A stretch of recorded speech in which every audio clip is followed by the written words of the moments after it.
Sebagaimana juga diketahui, hingga saat ini masyarakat juga masih kepastian hukum dari adanya pelaporan dugaan penghilangan saham di Bluebird, yang dilaporkan oleh psikiater Mintarsih Abdul Latif yang juga diketahui jauh sebelumnya adalah pemilik saham di Bluebird. Sesuai informasi bahwa laporan Mintarsih tersebut masih berproses di Bareskrim Mabes Polri.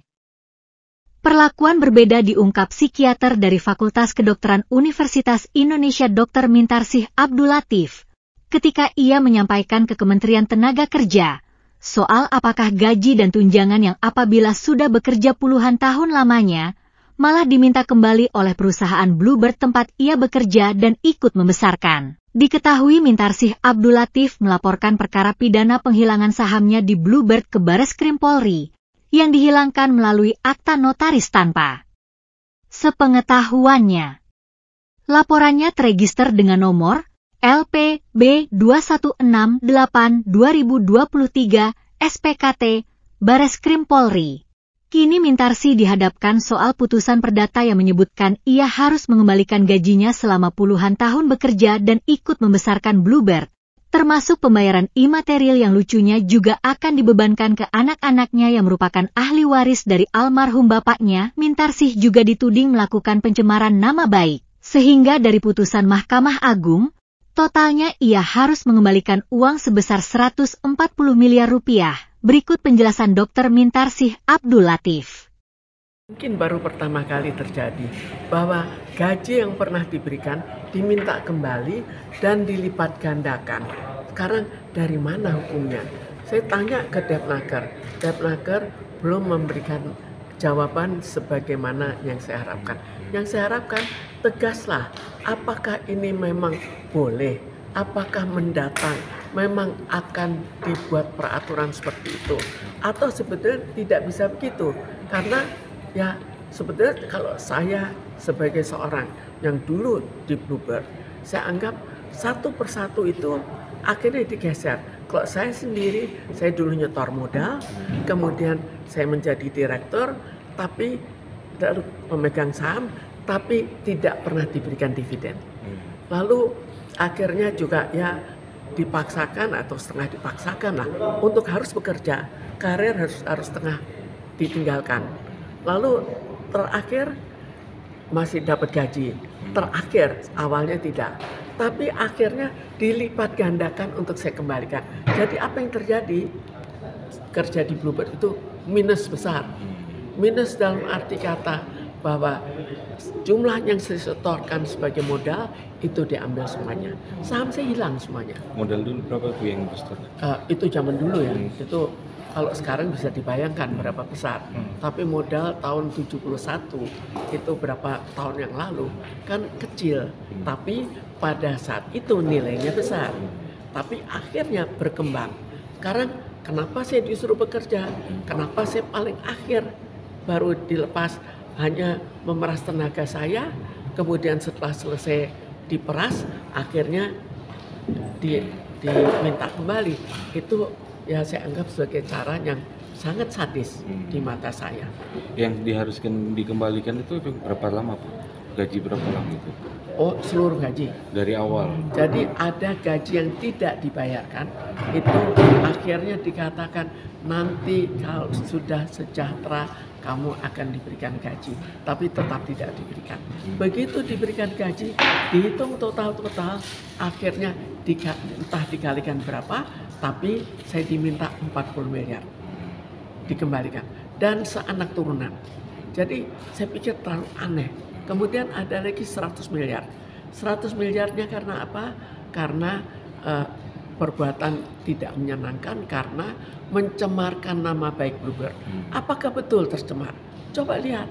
Apakah betul? Kenapa berkembang kok saya dipersalahkan, tetap dianggap mencemarkan? Lalu kita lihat apa yang dimasukkan sebagai alasan perbuatan melawan hukum. Pertama, menerima gaji. Apa itu perbuatan melawan hukum? Kalau memang tidak berprestasi, pecatlah dari dulu. Saya juga punya karier sendiri, bukan tidak punya karier sehingga akan harus minta-minta, bukan demikian, tapi dipaksakan, diminta dengan baik-baik, akhirnya ditipu juga. Terus perbuatan melawan hukum yang lain apa? Saya deposito saya pribadi, saya ambil, saya dianggap salah lagi. Perbuatan melawan hukum. Apa salahnya? Tapi bagaimana tekniknya supaya ini bisa diakui di pengadilan? Dibuat, oh ini terjadi perbuatan melawan hukum, mengambil deposito. Kemudian karena ini mengambil deposito maka perbuatan melawan hukum. Lalu ada bukti, buktinya dipending.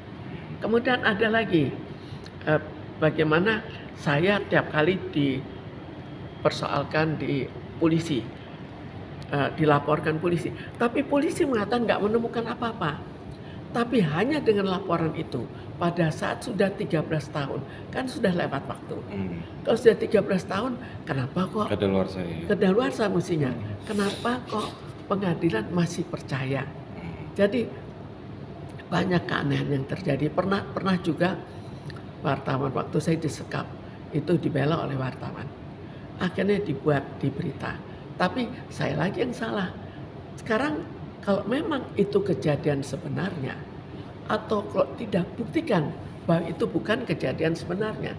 Kita datangkan PWI. PWI mengatakan mereka punya hak jawab. Tapi akhirnya kembali dibuat. Ini buktinya. Kemudian dibuat penjelasan. Jadi terjadi perbuatan melawan hukum. Setelah perbuatan melawan hukum dipending. Tidak berani dikemukakan. Kenapa tidak berani?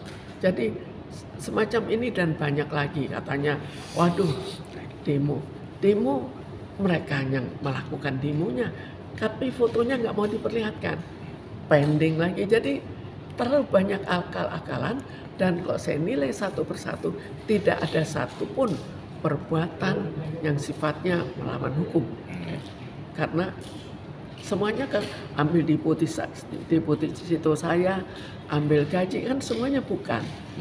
Saya kena gugatan oleh Bluebird. Gugatannya adalah bahwa saya harus mengembalikan seluruh gaji yang pernah diberikan ke saya, dan bukan hanya seluruh gaji lebih besar daripada seluruh gaji.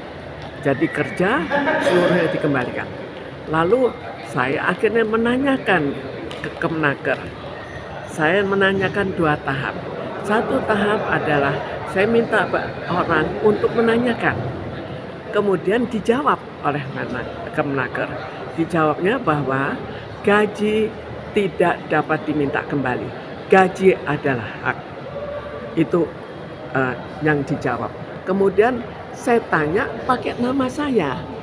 Jawabnya lama, itu pertama.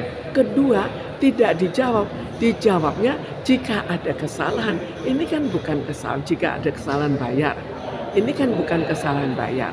Jadi akhirnya karena bukan ada kesalahan bayar, maka tidak bisa diminta kembali. Kenapa? Kalau dengan perkataan lain, hanya jika ada salah bayar. Tapi kenapa dia tidak mau menjawab pertanyaan saya? Menjawab pertanyaan saya bahwa gaji bisa diminta kembali atau tidak bisa diminta kembali. Ada tujuan apa di balik semua ini? Kenapa saya berbeda? Kan ini hanya pertanyaan. Kemudian berikutnya setelah saya mempersoalkan, akhirnya dikatakan, oh ya nanti kita akan jawab. Saya disuruh memberikan data-data. Sampai berapa lama saya memberikan data. Dan kenapa sesuatu yang begitu mudah hanya menanyakan gaji dapat diminta kembali atau tidak, kok harus memberikan demikian banyak dokumen. Nah, kemudian kan ada ibu mencoba melalui staf ibu yang lain tuh gimana? Saya sudah coba lewat staf saya yang lain, itu ditulis dengan tegas. Gaji adalah hak. Hak tidak dapat diminta kembali. Sementara Kementerian Tenaga Kerja pun ya masih membuat ibu tidak jelas begitu otomatis. Ya, sampai sekarang akhirnya tidak jelas apakah dapat diminta kembali, apakah mereka di kemudian hari mau membuat peraturan bahwa gaji dapat diminta kembali. Kita sekarang dalam zaman yang banyak di PHK. Bagaimana kalau peraturan ini dimanfaatkan dengan data saya, maka akhirnya banyak yang cukup diancam, semua gaji kamu saya minta kembali. Sementara ibu sudah berpuluh tahun sehingga selain gaji diminta kembali, totalnya juga ada ibu diduga soal pencemaran nama baik, jadi totalnya sebesar 140 miliar. Ditambah lagi pencemaran nama baik. Apakah ada tanpa bukti? Buktinya lucu-lucu. Buktinya, oh ini akte. Akte merupakan kewajiban perusahaan. Buktinya apa? Deposito saya pribadi saya cairkan. Nah itu milik saya. Lalu buktinya surat-surat yang dipending. Dipending kan nggak ada bukti. Kemudian ada lagi memberikan laporan ke kepolisian, mereka memberikan laporan ke kepolisian.